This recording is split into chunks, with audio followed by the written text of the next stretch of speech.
Hello and welcome to a stakeholders meeting on the future of ESTMA organized by CPA Ontario Centre for Public Policy and Innovation in Accounting. Today we have with us Mr. Jason Manikkam. He's currently the Deputy Director of the Extractive Sector Transfer Office at Natural Resource Canada. And we also have with us Emily Nickerson. Ms. Nickerson currently leads the Policy, Strategy and Partnership team at Natural Resource Canada's Extractive Sector Transfer Office. Welcome to Goodman. Thank you. So my first question would be, why did Canada go to the route of mandatory reporting instead of joining EITI? So my understanding, and this slightly predates my time on the file, is that EITI was considered and it was explored, but there's a lot of challenges there between federal and provincial jurisdiction or industry, which would make it very difficult to implement. And so they went the mandatory reporting route, which could be implemented at the federal level using criminal legislation. Any challenges to it, in your opinion? Like once we are considering implementation, any challenges during this phase? Challenges in terms of mandatory reporting implementation? Yep. Yes, I mean, this is new legislation. We were really fortunate that we based on existing European Union legislation as well as the American version of it before it was challenged in the courts. And so we could follow the legislation, but when it came to implementation, it was kind of free-for-all, try to figure out what all the different categories mean and how to implement them. So there were challenges there. It's basically creating a new brand new precedent around transparency reporting. Yeah. I'll just quickly add, one thing that was interesting about this piece of legislation, though, is that in terms of stakeholder buy-in, there was a lot of encouragement from both the mining sector and civil society to have this legislation come into place. So sometimes regulation comes into place that no stakeholder is supportive, whereas this was heavily championed by two key stakeholders in the industry. Oh, I understand. My next question would be to you. Is there any evidence that civil societies are actually using the data? I would say definitely. It's one of the key things that we have been talking about today is that there have been challenges up until now in terms of data access. So up until very recently, most of the information was available through annual reports by individual companies. So it's very challenging for maybe a civil society group in a specific country or a specific community that wanted to look up payments. They couldn't easily do that unless they knew the company they were looking for in the specific year that those payments were made. Now we have a public data portal. You can easily look up community X or government Y and find out the payments that are being made. So hopefully we'll see even more data use. Up until now, we have seen cases. Publish What You Pay, both within Canada and internationally, have used the data in a number of projects, whether that's community level engagement. We also see some organizations using it to look at like a specific sector. So there's a civil society organization called the Natural Resource Governance Institute that used it to look at the gold sector in Ghana, for example. So for instance, we are now saying that we have access to data, but in your opinion, how much is it actually accessed? Like, do civil societies actively use it, or like they're just on the rise of using it? Yeah, I would say that it's a little bit challenging to monitor, but also our data portal just came out in September, so it's also quite new. Quite new. Yeah. I would say that hopefully it won't just be civil society. We'll see researchers using this data. We'll see companies using this data as part of their engagement at a local level, because companies also do a lot of stakeholder engagement. And, moving forward, I also hope that civil society will get more money to do this type of work, because it is challenging. Any organization needs resources to do detailed analysis, if that's what we're talking about.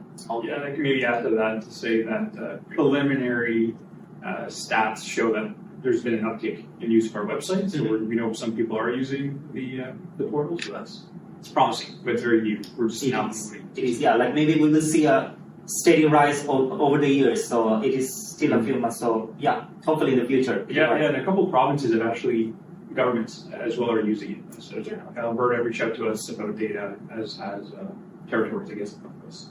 So yeah, a lot of data users. My next question is, how much discretion is there in reporting across the categories? How accurate is the data? So that's in terms of the set of payment categories. How is it captured? Yes. Yeah. We have guidance on that. We're the first and only jurisdiction to have official guidance on it, where we provide a lot of context in terms of what is what. And that guidance was developed with industry, with civil society, with governments. And so it was a way to try to create or get rid of some of that gray zone between each category. I can tell you from a compliance perspective, that's one of the things we're interested in. We're interested in knowing how companies are making decisions as to what's a fee, what's a bonus. You have to look at substantive reform, so you can't just say, it's not called a fee in our invoices, so it's not. You have to look, what is it? It might be a fee in actual substance, right? And so I feel pretty good about it. I can say that once we start doing compliance reviews, which our first ones are initiated in the last couple of weeks, we'll have a better sense of how companies are doing it, and we're hoping to revise our tools and our guidance moving forward based on those best practices. Could you please elaborate more on the discretion of like it is mandated, but everyone has a choice, right? Like, or are you giving them exact rules and regulations, like this much data you must be disclosing or not? How are you trying to? How are you like able to monitor it, like in the future? What's your plan in the future? So the payment categories are prescribed by the Act, and I mean, I'm not sure if I completely follow your question, but we are monitoring to make sure that companies are using all of those payment categories. They can't just decide what they want to report. They have to report everything based on those specific payment categories. I understand. Yeah. My next question would be, do you anticipate better data quality coming out of the compliance portal? So I would say, hopefully. I mean, one of the things that will, as with any test or program to review activities that an organization does, hopefully having a compliance program makes companies double check their ESTMA reports. So I think, we think that it will increase the integrity of the data. We also know that there are probably companies that are still not reporting, and the knowledge that we are going through with this compliance program, we're anticipating that we'll see more companies reporting as well. As a follow-up to that response, if you get feedback that the categories are not working, will you be willing to update the standard? Right, yeah. So just to touch on what Emily mentioned too, I think one of the things about the compliance program and data integrity is that now we have some assurance that the data is accurate, right? To start doing these things, part of this, we could validate reports, but without looking at content, we could give any assurance that it was accurate. So now we'll be able to have at least that. So I think that will improve integrity. The other question, changing payment categories. In the MISTR, we do have the authority in the Act to add or change payment categories based on regulations. I can't see us do that because of the fact that this is an international piece. So the EU has the same payment categories, the US will have the same ones. And so if we stray too much from that global standard, it's going to create more burden for our industry. So that would be one of our concerns. One area, though, that we would be interested in potentially exploring is adding a payment category for social payments, which is something that some stakeholders, including industry, have mentioned. So that's something we're going to explore. My last question to you. What advice would you give to students who want a career in government regulations? Like both of you can have as well. I would say, if you're thinking about it, reach out and talk to people that are actively working in the field. As a student, I always found it helpful to just get a better sense of what it looks like in the real world, quote unquote.